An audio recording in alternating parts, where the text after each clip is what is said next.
Hello বাবা, আমি সরকারি চাকরি পেয়ে গেছি, আর তোমার মাথা কাটতে হবে না। छोटा सा मेरा जहां है। আমি জানতাম তুমি একদিন আমার মুখ উজ্জ্বল করবি। বাবা, আমি এখন ব্যস্ত আছি, ফোনটা রাখো। আচ্ছা বেটা,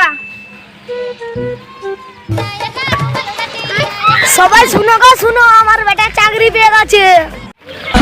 লা ইলাহা ইল্লাল্লাহ, লা ইলাহা ইল্লাল্লাহ, নামে দুটি দাও গো।